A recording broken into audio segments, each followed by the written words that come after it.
The Arizona Territory of 1878 was a land that baked secrets into the clay and washed them away with blood. It was a place of hard truths and harder lies, where survival was a prayer whispered against the desert wind. On a lone homestead, miles from the nearest semblance of law, a woman named Eliza Mayhew made a choice born of compassion. She opened her door to a shadow, a man bleeding his life into the dust, an Apache warrior, the most feared specter of the frontier. She thought she was merely saving a life. She had no way of knowing that by the ancient laws of his people, she wasn't just mending his wounds. She was binding her soul to his setting in motion a fate that would make her an outcast to her own kind and a legend to his. This is the story of that choice and the price she paid for a single act of mercy. The sky over the Dragoon Mountains had been the color of a fresh bruise all afternoon. Eliza Mayhew, standing on the porch of her small, sturdy cabin, could smell the coming rain on the wind, a scent of wet dust and creosote that was the desert's only perfume. It was a lonely scent, a perfect match for the life she now led. Her father, Dr. Alistair Mayhew, had been dead for 10 months, taken by the same lung fever he'd treated in countless miners and ranchers. He had brought her to this unforgiving edge of the Arizona Territory, believing the dry air would be her salvation from the city's damp ills. Instead, it had become her solitary inheritance, the cabin a deep well, a small plot of hardy vegetables, and a library of medical texts that felt more like family than the distant relatives back east she barely remembered. At 26, Eliza was a peculiar figure in the territory. She wasn't a rancher's wife or a saloon girl in Tombstone. She was the doctor's daughter, an educated woman with hands that knew how to set a bone and stitch a wound as well as they knew how to knead dough. Since her father's passing, folks from the nearby settlement of Tres Alamos, a good half-day's ride away, sometimes sought her out for minor ailments, leaving a chicken or a sack of flour in payment. But they kept their distance. A woman living alone was an object of suspicion, and a woman who read books and wasn't searching for a husband was practically a creature of myth. The first drops of rain, fat and heavy, began to strike the tin roof of the porch, each one landing with a sharp ping. The wind picked up howling through the scrub oak and manzanita bushes, turning the landscape into a blur of grey and brown. This was no gentle shower. It was a monsoon, a violent catharsis that the desert demanded each summer. Eliza secured the shutters, the wood groaning in protest, and lit a kerosene lamp, its golden glow pushing back against the encroaching gloom. The world outside dissolved into a roaring chaos of wind and water. She was settling in with one of her father's anatomy books when a sound distinct from the storm's fury cut through the noise. It was a crack sharp and definitive, like a great tree branch snapping. It was followed by a scraping, sliding noise, and then a heavy thud that seemed to shake the very foundations of the cabin. Her heart leaped into her throat. It could be a rock slide from the small mesa behind her property, or a cougar taking shelter under the eaves. Fear, cold and familiar, coiled in her stomach. She waited, her breath held tight in her chest, straining her ears against the storm. Nothing. The wind and rain were the only sounds. Perhaps it was just her imagination, her solitude playing tricks on her. She forced herself to take a deep breath, the scent of burning kerosene calming her slightly. She was safe inside. The cabin was strong. Another sound. This time it was closer. A faint, desperate scratching at the back door, the one that faced the wilderness. It was a sound a wounded animal might make. A coyote, maybe, or a stray dog. Her father had taught her that all life was precious, that a healer's duty extended to all of God's creatures. Gripping a heavy iron poker from the fireplace, she moved cautiously toward the rear of the cabin. "Who's there?" she called out, her voice sounding thin against the storm. The only answer was another scratch, weaker this time, followed by a low groan that was unmistakably human. Eliza froze. A human. Out here in this storm, it could be a prospector who'd lost his way or a ranch hand thrown from his horse. But it could also be an outlaw, a desperado using the storm as cover. The U.S. Marshals out of Tucson were always warning of road agents and bandits holing up in the mountains.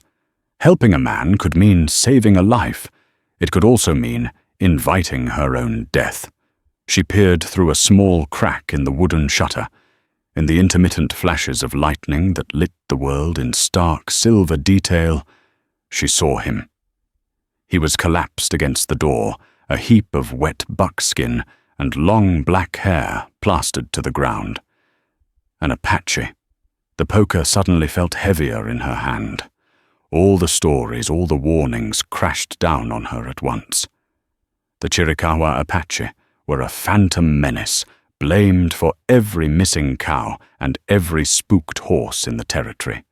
The newspapers in Tombstone called them savages, murderers. Captain Marcus Thorne of the 6th Cavalry stationed at Fort Bowie had made it his personal mission to hunt them down, describing them as less than human, a pestilence to be cleansed from the land. And one of them was at her door. Another flash of lightning illuminated him more clearly. He was young, his face taut with pain. A dark, ugly stain was spreading across his left side, soaking through his buckskin tunic. His right leg was twisted at an unnatural angle. He wasn't a threat. He was dying. Her father's voice echoed in her mind, a memory as clear as the lamplight in the room.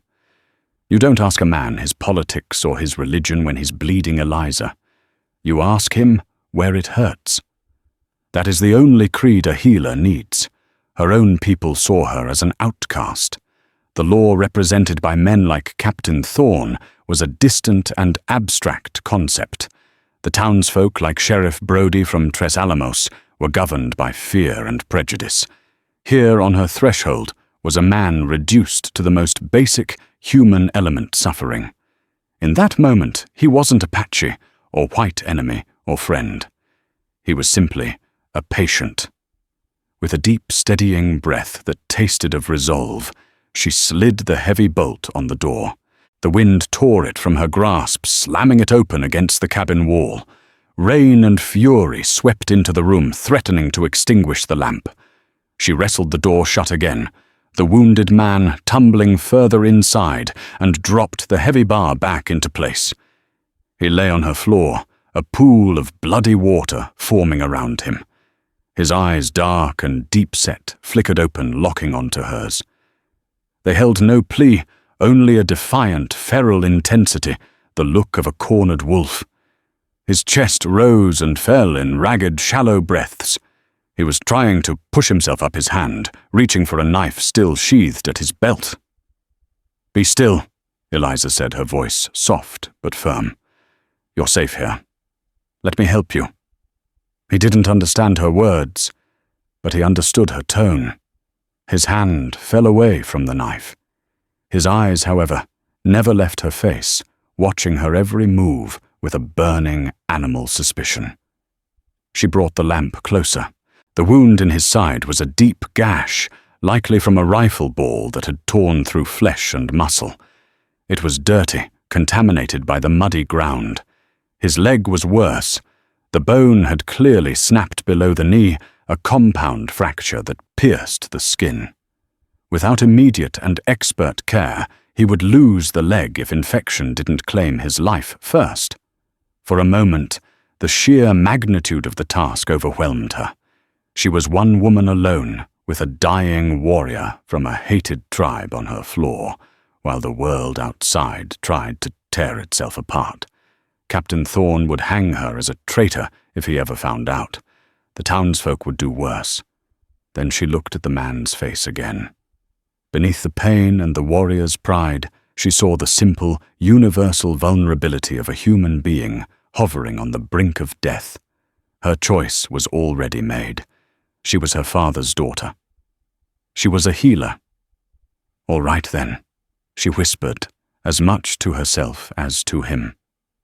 Let's get to work. She fetched clean water, her father's leather medical satchel, and tore strips from her cleanest linen sheets. The storm raged on, but inside the small cabin, another quieter storm had just begun. A storm of unspoken words, of forbidden compassion, and of a fateful bond being forged in blood and rain. The first 48 hours were a waking nightmare fought in the quiet confines of the lamplit cabin. The Apache warrior, whose name she did not know, drifted in and out of consciousness, his body burning with fever. Eliza worked with a frantic, focused energy, drawing on every lesson her father had ever taught her. First, she dealt with the gash in his side. She cleaned it meticulously with carbolic soap and boiled water, her stomach churning at the sight of the mangled tissue. He flinched and groaned in his delirium, but he didn't cry out. She stitched the wound shut with a fine needle and gut suture her hands, steady, despite the tremor of fear that ran through her. This was the easy part. The leg was a far greater challenge. The bone had to be set. It would be an excruciating process, one her father had always performed with the help of 2 strong men to hold the patient down. She was alone. She looked at the warrior's powerful frame, even depleted as it was, and knew she couldn't physically restrain him. She would have to trust that he was too weak to fight her. As he lay in a feverish stupor, she gathered her courage. She cleaned the area around the fracture, her touch gentle. Then, bracing herself, she took hold of his lower leg. With a deep breath, she pulled a firm, steady traction meant to align the broken ends of the bone. His body arched off the cot. She dragged him onto a strangled, guttural cry tearing from his throat. His eyes flew open, blazing with pure agony and rage. His hand shot out, grabbing her wrist in a grip of iron. For a terrifying second, she thought he would crush it. His knuckles were white, the muscles in his arm corded like steel cables. She didn't pull away. She met his gaze, her own eyes wide, with a mixture of fear and pleading. "I have to," she said. Her voice choked. "Or you will lose it." "I have to." He stared at her, his dark eyes searching her face, trying to decipher her intent through the haze of pain. The storm of fury in his gaze slowly subsided, replaced by a grudging, pained understanding. The iron grip on her wrist loosened, though his hand remained on her arm. Slowly, deliberately, he nodded. It was a barely perceptible movement, but it was permission. With her heart pounding, she finished the work, manipulating the bones back into place with a sickening crunch. She quickly applied a splint made from floorboards and padded with cotton, binding it tightly with linen strips. When she was done, she was soaked in sweat, her entire body trembling. He had gone limp, his head lolling to the side, finally succumbing to the blissful release of unconsciousness. For the next few days, she was his constant warden against death. She forced sips of willow bark tea, a natural fever reducer, between his cracked lips. She spooned thin broth into his mouth when he was lucid enough to swallow. She kept his wounds clean, changing the dressings, watching for the dreaded red streaks of infection. The cabin was filled with the scents of antiseptic herbs and sickness. During this time, a silent language developed between them. He never spoke a word of his own tongue, and he clearly understood no English. Yet they communicated. A slight inclination of his head was thanks. A narrowing of his eyes was a question. She learned the subtle shift in his breathing that meant his pain was worsening. He in turn learned the sound of her footsteps, the gentle way she moved, the resolute set of her jaw when she was tending to him. She learned the landscape of his body, the latticework of old scars on his chest and arms, that told stories of battles she could never imagine, the intricate, faded tattoos on his forearms, the sheer physical power that lay dormant in his fevered state. She learned his name in a way. One morning, as his fever finally broke, and his eyes were clear for the first time, he pointed a finger at his own chest and spoke a single word, his voice a dry rasp. "Nantan." She repeated it softly. "Nantan." A flicker of something surprise, perhaps respect, crossed his features. He then gestured to her. "Eliza," she said. "My name is Eliza." He made no attempt to repeat it, but she saw the name register in his eyes. The barrier of anonymity was broken. He was Nantan. She was Eliza. As the days turned into a week, then to Nantan's strength began to return. He was soon able to sit up on the cot, his back ramrod straight, his gaze watchful. He would observe her for hours as she went about her daily chores, tending her garden, mending her clothes, grinding corn for meal. The silence was no longer heavy with sickness, but with a quiet, observant curiosity. One afternoon, he watched her struggle to restring a leather strap on one of her father's old satchels. After several minutes of her fumbling, he held out his hand. Hesitantly, she passed the bag and the strap to him. With deft, practiced movements, his strong fingers, scarred but nimble, wove the leather through the buckle and fashioned a knot she'd never seen before, one that was both elegant and unbreakable. He handed it back to her without a word. It was a simple gesture, but it was the first thing he had done for her. A small shift in the balance between patient and healer. The unspoken bond deepened. He showed her how to read the subtle signs of the desert from her doorway. The way a hawk circled meant there were rabbits nearby, the particular dust devil on the horizon that signaled a rider was approaching from the east. In return, she showed him pictures in her father's anatomy text, pointing to the drawing of a tibia, and then to his own splinted leg, explaining without words what she had done for him. He stared at the detailed drawing for a long time, a look of profound, almost reverent understanding on his face. The peace of their strange, silent cohabitation was shattered by the sound of hoofbeats. It was late morning, the sun already hot. Eliza was outside, weeding her small patch of squash when she heard it. It wasn't the telltale sign Nantan had taught her.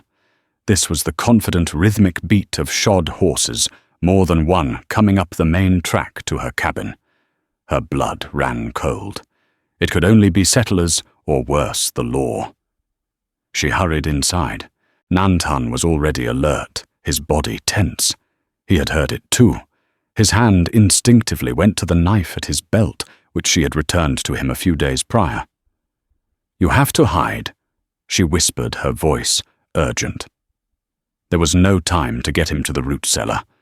Her eyes darted around the small cabin and fell on the narrow space behind the tall freestanding wardrobe in her bedroom. "Behind there, quickly." He understood immediately. Without a sound, he rose from the cot using a sturdy branch he'd been using as a crutch and moved with a silent, limping grace that defied his injury. He slipped behind the heavy piece of furniture just as the riders pulled up outside. "Miss Mayhew," a voice boomed. "You in there, it's Sheriff Brody." Eliza took a moment to compose herself, wiping the nervous sweat from her palms onto her apron. She opened the door and blinked in the bright sunlight. Sheriff Brody sat on his stout gelding, his face florid under the brim of his hat. He was a man who preferred the comfort of his office in Tres Alamos to the hard saddle, but his authority was absolute. With him were two deputies, their faces grim and suspicious as they scanned her small homestead. "Sheriff," Eliza said, forcing a calm she did not feel. "What brings you all the way out here?" "Duty, I'm afraid, Miss Mayhew," Brody said, not dismounting. There was trouble over near the San Pedro River a couple of weeks back. A prospecting camp hit by Apaches. 2 men killed. We've been sweeping the area. Captain Thorne and the cavalry are out in the mountains now hunting the band responsible. Eliza's heart hammered against her ribs. A couple of weeks back, it matched the timeline perfectly. "That's terrible news," she said, her voice steady. Brody's eyes narrowed slightly. "Indeed. The thing is, one of the survivors said they wounded one of the attackers. Wounded him bad. Figured he couldn't have gotten far. We're checking every homestead, every waterhole, just to be sure." He peered past her into the dim interior of the cabin. "You ain't seen anything unusual out here, have you? Any strangers passing through?" The lie came easier than she expected. "No one, Sheriff. It's been quiet, just me and the coyotes." One of the deputies, a younger man named Calloway with weasel-like eyes, spat a stream of tobacco juice near her porch steps. "You sure about that, ma'am? Be a mighty dangerous thing to offer comfort to a redskin." "Captain Thorne considers that treason." "I am well aware of the dangers of this land, Deputy," Eliza replied coolly, her chin held high. "My father and I managed out here for years. I am perfectly capable of minding my own affairs." Sheriff Brody held up a hand to silence his man. He seemed to study her for a long moment, his gaze lingering on the cabin door. "Of course, Miss Mayhew, just doing our due diligence. But you keep your eyes peeled. If you see anything, you send word. That Apache is considered armed and extremely dangerous." "I will, Sheriff." She lied again. He tipped his hat. "Good day to you, ma'am." With a jingle of harnesses and a creak of leather, the 3 men turned their horses and rode away, their backs rigid with suspicion. Eliza stood on the porch, her body trembling with the aftermath of adrenaline, until they were nothing but small specks in the shimmering heat.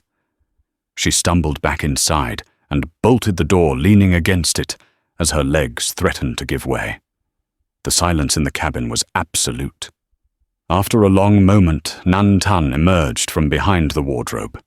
He looked from her pale, shaken face to the door, then back again. He limped over to where she stood, his dark eyes searching hers. He didn't know the words that had been spoken, but he understood the danger that had just passed. He had seen her stand between him and his hunters. He had seen her lie for him. He reached out, not to her wrist this time, but to her shoulder. His touch was light, almost questioning. It was not the touch of a patient to a healer or a captive to a captor. It was the touch of an equal, a silent acknowledgement of a shared secret, a shared danger, a bond that had now been sealed not just in blood and healing, but in a lie that could cost them both their lives. The visit from Sheriff Brody cast a long shadow over the fragile peace of the cabin. The wilderness outside no longer felt like a protective barrier of solitude. It felt like a hunting ground, and they were the prey. Every distant sound, every shift in the wind brought a fresh wave of anxiety. Eliza found herself watching the horizon constantly, her eyes scanning for the dust cloud that would signal the approach of cavalry. Nantan healed with a speed that astonished her. The Apache resilience was not a myth. His body, honed by a life of hardship and activity, seemed to knit itself back together with fierce determination. He soon discarded the crutch, moving with a pronounced but steady limp. The gash in his side was now a puckered, angry scar. He was growing restless, his energy confined by the 4 walls of the cabin. He would stand at the window for hours, his gaze fixed on the distant peaks of the Chiricahua Mountains, a look of profound longing on his face. Eliza knew he could not stay. She also knew that his departure would be as dangerous as his arrival. Their silent communication grew more complex. He taught her the Apache words for water mountain and danger. She, in turn, would point to objects in the cabin book lamp fire, and he would listen, his brow furrowed in concentration, though he rarely tried to repeat the English words. It was a strange lopsided education, a bridge of single words built across a chasm of culture. The day came as she knew it must about a month after his arrival. The morning air was crisp and clear. He met her gaze across the small breakfast table, and she saw the resolve in his eyes. It was time. There was no discussion. It was a fact as solid and unchangeable as the mountains themselves. The departure was marked by a quiet, somber ritual. He gathered the few things she had for him, a small pouch of dried meat, a water skin she had filled from the well. He was dressed in his own buckskins, now washed and mended. When he was ready, he stood before her at the open cabin door. The vast, sun-drenched landscape beckoned behind him. He held out his hand. In his palm lay a small, intricately carved object. It was a piece of wood, dark and smooth, whittled into the shape of a hawk in flight. The details were exquisite, from the individual feathers on the wings to the sharp, predatory curve of the beak.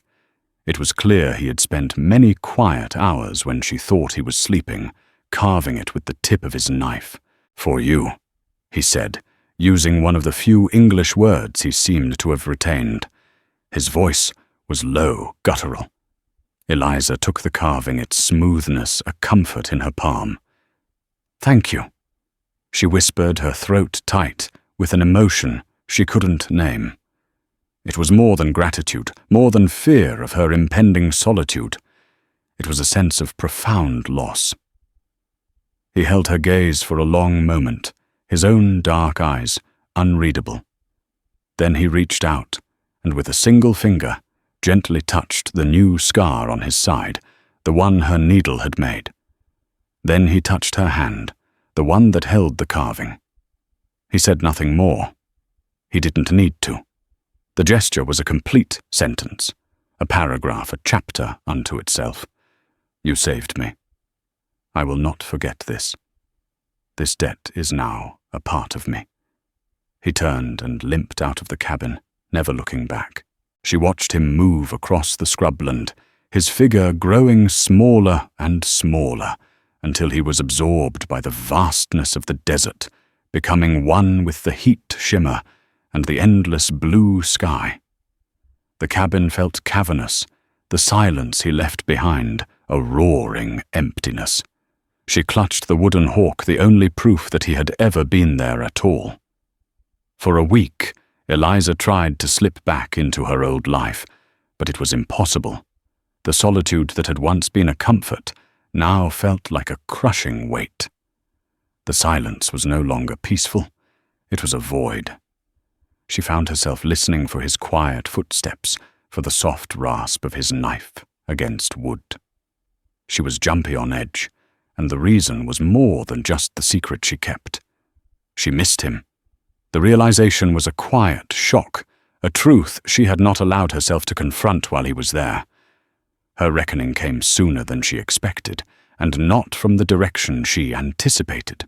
It wasn't Sheriff Brody who returned, but a far more formidable presence.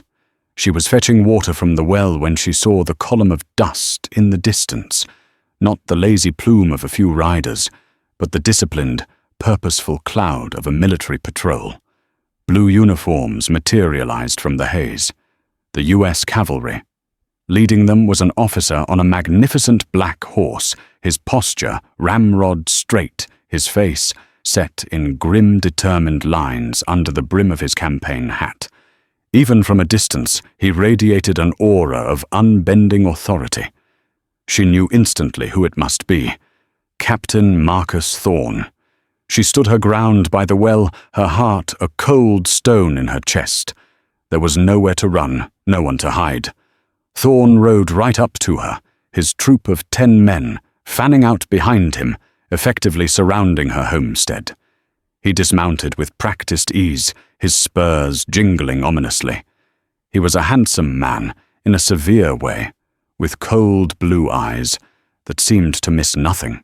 Miss Eliza Mayhew, he asked, his voice crisp and devoid of warmth. "Captain Thorne, I presume," she replied, matching his cold tone. A corner of his mouth twitched a flicker of surprise at her directness. "You are correct. I am hunting a fugitive, a Chiricahua murderer named Nantan. One of my scouts found a trail. It ends here, at your well." Eliza's gaze darted to the ground, where the faint scuff marks of Nantan's limping departure were still visible to a trained eye. She had been careless. "Many trails end at a source of water, Captain," she said, her voice betraying a slight tremor. "Prospectors, hunters, they all stop here." "Prospectors and hunters do not leave this behind," Thorne said, holding up a small object between his thumb and forefinger. It was a single dark blue bead, the kind used to decorate Apache buckskin. It must have fallen from Nantan's tunic. Her blood ran cold. "I have no idea what that is," she said. Thorne's eyes narrowed into icy slits. "Miss Mayhew, I will be direct. Lying to a federal officer is a serious crime. Harboring a hostile is treason. We have been tracking this man since the San Pedro massacre. He was wounded, bleeding heavily. He could not have survived without assistance. The trail led directly to your cabin a month ago, and a new trail, that of a man with a pronounced limp, leads away from it. Do not take me for a fool." His men were already dismounting their movements, efficient and predatory. They began to search her property without being asked. One went into the small barn, another circled the cabin. "You have no right," Eliza protested, her voice rising. "I have every right," Thorne snapped, his voice like cracking ice. "Under the Articles of War in the pursuit of hostile forces, I have the right to search any property suspected of aiding the enemy. And make no mistake, Miss Mayhew, the Chiricahua are the enemy." One of his soldiers emerged from the cabin. He was holding a strip of linen stained with a dark, faded blotch of blood. It was one of the dressings she had used on Nantan's wound, one she had foolishly discarded in her waste bin instead of burning. "Found this in the trash, Captain," the soldier said. "Looks like a bandage." Thorne's cold gaze locked onto Eliza's face. The look in his eyes was one of utter contempt. "A bandage." He repeated softly, the word hanging in the air like a death sentence. "So the saint of the desert has a soft spot for murderers." "He was a wounded man," Eliza cried, her composure finally breaking. "My father was a doctor. I was raised to help the sick and the injured, not to ask their name or their tribe. Your father is dead," Thorne said, his voice brutal in its honesty. "And his sentimental notions have no place in this reality. The man you helped is a butcher who left 2 good men dead by a river. You didn't just mend a wound, madam. You reloaded a weapon and aimed it back at your own people." He turned to his sergeant. "Place Miss Mayhew under arrest. We will escort her to Tres Alamos to await trial. Search the cabin for anything else of value to our investigation. Burn the rest." "Burn it!" Eliza gasped, horrified. "You can't. This is my home." "It was your home," Thorne corrected, his face a mask of cold duty. "Now it's the scene of a crime, a nest of treason. Let it serve as a lesson to any other sympathizers in this territory." 2 soldiers grabbed her arms. She struggled, but it was useless. She watched in helpless horror as another soldier emerged from her cabin carrying the kerosene lamp.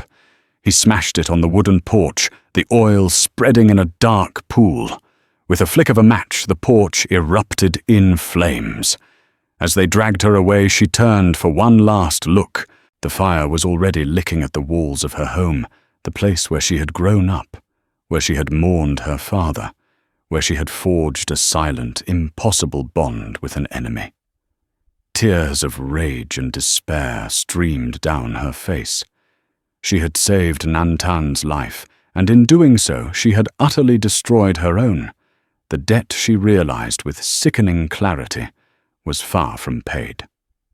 It was just beginning. The ride to Tres Alamos was a blur of humiliation and terror, flanked by cavalrymen whose faces were masks of grim disapproval. Eliza Mayhew was no longer the doctor's daughter. She was a pariah, the Apache lover. News like wildfire travels fast in the desert. By the time the weary patrol reached the dusty main street of the settlement, it seemed every citizen was out to watch her degradation. Faces that had once greeted her with guarded respect now stared with open hostility and contempt. Women pulled their children close as she passed, as if her mere presence were a contagion. Sheriff Brody met them at the jailhouse, a squat adobe building that baked in the afternoon sun. He had the decency to look uncomfortable, his gaze shifting away from Eliza's. "Captain Thorne?" he said, nodding to the officer. "We heard you were coming." "She's all yours for now, Sheriff," Thorne said, dismounting. "I'll be sending a full report to the territorial judge in Tucson. The charges will be treason and aiding a hostile combatant. I want her held here, securely." Treason. Brody swallowed hard, the word hanging heavy in the dry air. "That's a hanging offense." "As it should be," Thorne stated, casting a final withering glance at Eliza before turning to his men. "We'll make camp outside of town." Eliza was shoved into a small, stifling cell. It contained a narrow cot with a filthy blanket and a bucket. The lone window was a high barred slit that offered a view of nothing but a patch of glaring sky. The moment the heavy door clanged shut, the reality of her situation crashed down on her. Her home was gone. Her name was destroyed. Her future was a noose. All for an act of compassion. A bitter, hysterical laugh escaped her lips before it turned into a sob. The days that followed were a torment.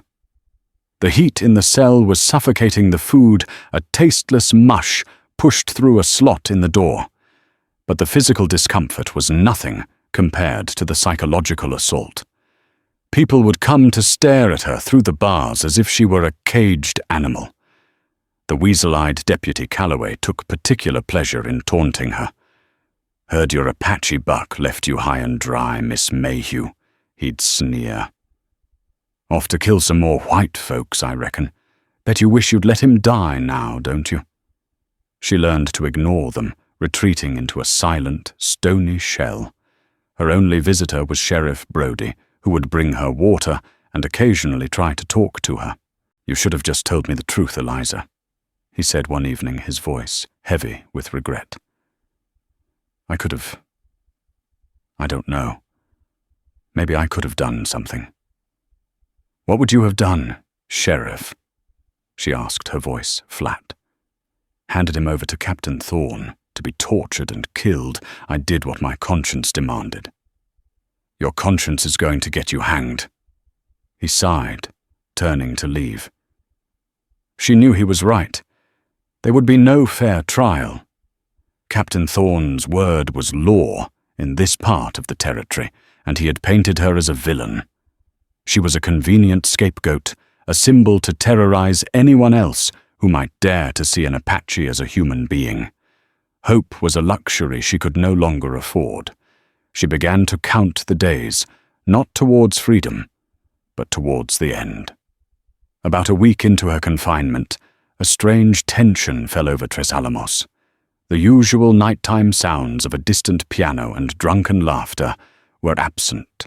There was an eerie stillness, a sense of a collective breath being held.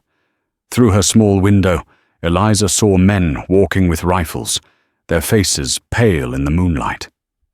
Later, Calloway came to her cell, his usual sneer replaced by a nervous tremor. "Looks like your friends have come calling," he hissed, his hand resting on the pistol at his hip. "Apaches, a whole party of them, sitting on the ridge just outside town, not attacking, just watching." A wild, impossible hope flared in Eliza's chest, a feeling so foreign she barely recognized it. Nantan. The standoff lasted for 2 days. The town was paralyzed with fear. Captain Thorne and his cavalry were summoned, setting up a defensive perimeter. No one went in or out. Tres Alamos had become a prison for all its inhabitants. On the third night, the situation broke. It began not with a war cry, but with fire. A flaming arrow soared through the night sky and embedded itself in the roof of the livery stable. Then another and another. Panic erupted. Men shouted, horses screamed. The small town was tinder dry, and the fires spread with terrifying speed. But it wasn't a full-scale attack. It was a diversion. In the midst of the chaos, Eliza heard a sound at the back of the jailhouse, the soft scrape of stone on stone. The cell wall, made of thick adobe brick, began to crumble inward. A figure covered in dust slipped through the newly made hole. It was Nantan. He was no longer the wounded patient she had nursed. He moved with a lethal grace, his face painted for war, his eyes burning with intensity. 2 other warriors followed him, their knives glinting in the dim light. Before she could speak, he put a finger to his lips. He handed her a simple buckskin dress and moccasins. "Change," he commanded in a low whisper. His English was broken, halting, but the meaning was clear. She did as she was told, her hands fumbling in the near darkness. As she pulled the soft dress over her head, she felt a profound sense of crossing a threshold from which there would be no return. Nantan led her through the hole and into the night. The air was thick with smoke and fear. They moved like ghosts through the back alleys, avoiding the chaos of the main street. Captain Thorne's soldiers were busy fighting the fires and fending off sporadic attacks from the shadows, a brilliantly executed strategy to draw all attention away from the jail. They reached the edge of town where horses were waiting, held by other warriors. Nantan lifted her onto the back of a pinto pony as if she weighed nothing. He swung up behind her, his strong arm circling her waist to hold her steady. With a silent command, the entire party melted back into the desert, leaving the burning, terrified town behind them. They rode hard through the night, the wind whipping her hair, the rhythmic drumming of the hooves, a song of escape. As dawn broke, they finally slowed, reaching a hidden canyon where a larger group of Chiricahua were camped. An older man, with a face like carved granite, and eyes that held the wisdom of ages, stepped forward. He wore the eagle feather of a chief. Nantan dismounted and spoke to the chief in the flowing, guttural sounds of the Apache language. He spoke for a long time, his gestures pointing back towards the town, and then to Eliza. The entire tribe watched her, their faces unreadable, a mixture of curiosity and suspicion. When Nantan finished, the old chief approached her. Another man, who had clearly traded with whites, stepped forward to translate. "I am Goyathle, chief of this band of the Chiricahua," the translator relayed. "This is my son, Nantan." Eliza stared in shock. She had saved the son of a chief. "My son has told us what you did," the chief continued through the translator. "You found him when he was on the edge of the spirit world. You took him into your home when your people would have left him for the coyotes. You mended his body and protected him from the blue-coat soldiers. You lied for him. For this, your own people burned your home and put you in a cage to be killed." Eliza nodded, her throat too dry to speak. The chief's gaze was heavy, profound. "Our laws are not the laws of the white man. They are older, written in the earth and the sky. By our law, a debt of life is the greatest debt of all. You saved the life of my son, a future chief of our people. You gave him back to us. That life you saved now belongs to you. And your life, which he saved from the white man's cage, now belongs to him." He paused, letting the weight of his words settle. Eliza's heart pounded, a growing sense of dread and disbelief washing over her. You cannot go back to your world. Goyathle stated not as a threat, but as a simple fact. They will hunt you and kill you. You have no home, no people. By saving my son, you have forfeited your place among them. Therefore you must take a place among us. By the law of the life debt, the one who saves a warrior's life is bound to that warrior. His people become her people. His lodge becomes her lodge. The translator took a deep breath before delivering the final stunning sentence. Nantan has claimed you. He has declared his intention to take you as his wife. This is the only way the debt can be honored. This is the only way you can have a place. This is now your home.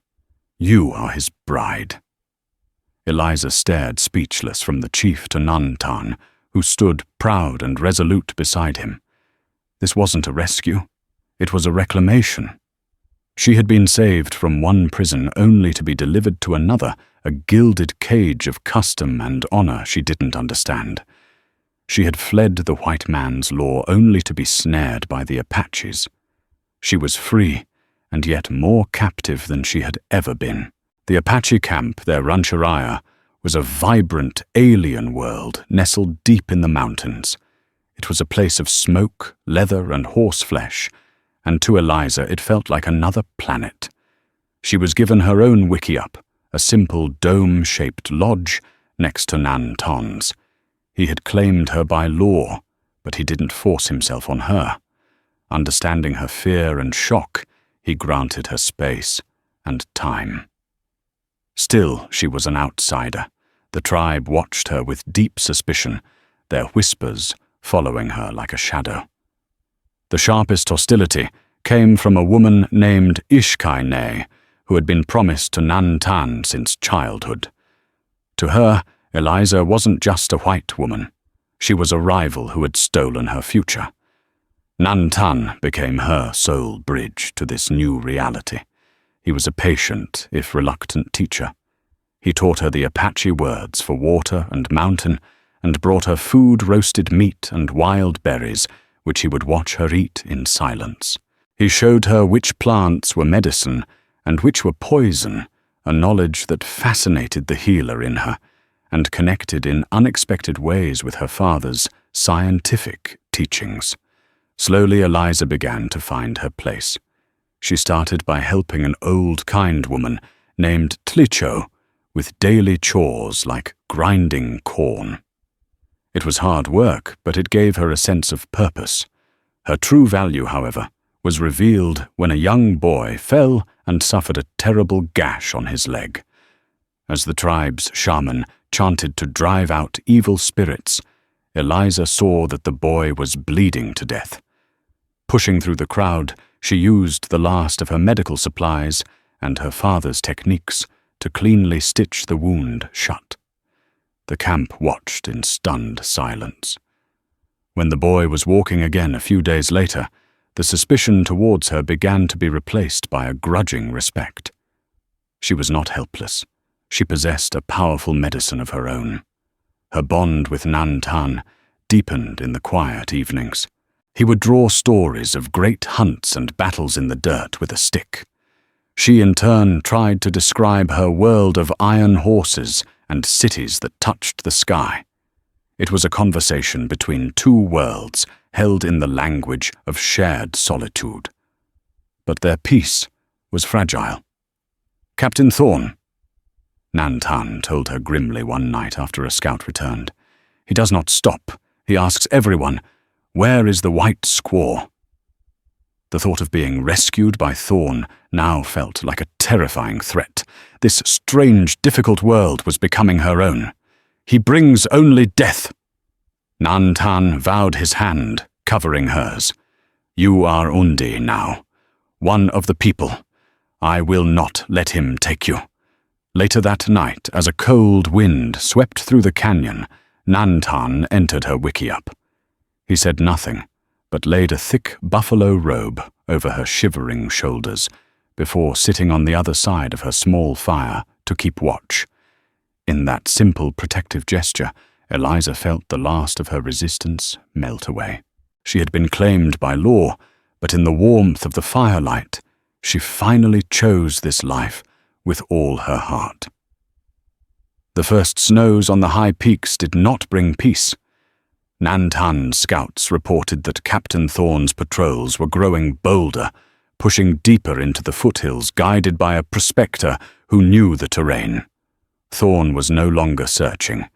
He was closing in. Goyathle called a council. While some warriors argued for fleeing into Mexico, Nantan proposed a different strategy. "We cannot run forever," he argued. "This is our land. We will use it to our advantage. We will bleed his patrol in a narrow pass and turn the hunt back on the hunter." His plan was met with grim approval. As the men prepared their weapons, Eliza found her own purpose. She gathered her medical supplies, the herbs Tlicho had taught her to use, and the last of her father's tools. She prepared bandages and poultices, ready to serve not as a warrior with a rifle, but as a healer. It was her way of fighting for her new people. The attack came at dawn. Just as Nantan predicted, Thorne's column of 30 soldiers rode straight into the canyon trap. The battle was a maelstrom of sound and fury. The canyon walls erupted in a storm of arrows and rifle fire as Apache warriors, moving like ghosts among the rocks, descended upon the bewildered cavalry. Eliza worked in a sheltered cove that served as a makeshift infirmary. The wounded were brought to her, their faces masks of pain, but they remained stoic as she worked. With a focused calm, she set bones, stitched deep gashes, and directed the other women to press down on bleeding wounds. In the crucible of combat, she was no longer the white outsider. She was a vital part of the tribe's survival, her skill a powerful medicine. From her position, she saw the battle's turning point. Captain Thorne, his face a mask of rage, spotted Nantan and raised his pistol.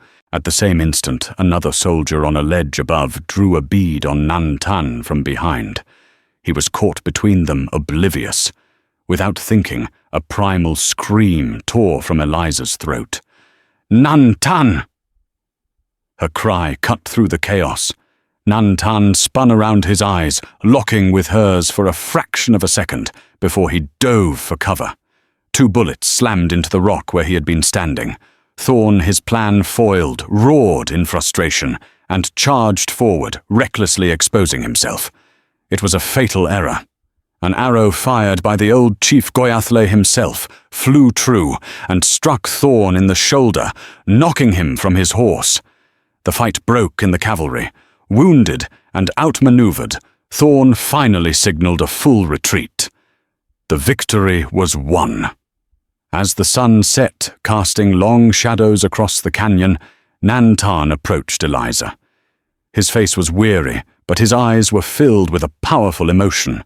He looked at her hands, stained with Apache blood, and saw not a captive but an equal. "You shouted," he said, his English halting but his meaning clear. "You saved my life." She looked up at him, her heart full. "You saved mine," she replied softly. "I believe that makes us even." A rare, slow smile spread across his face. "No," he said, his voice low. "Not even. It makes us one." That night, in the quiet of their shared wickiup, their union was sealed. He gave her a necklace of polished turquoise, a treasure of his people. She, in turn, gave him the only thing she had left of her old world, the small, carved wooden hawk he had made for her. She had been claimed by law, but now she chose it with her heart. She was Eliza Mayhew no longer.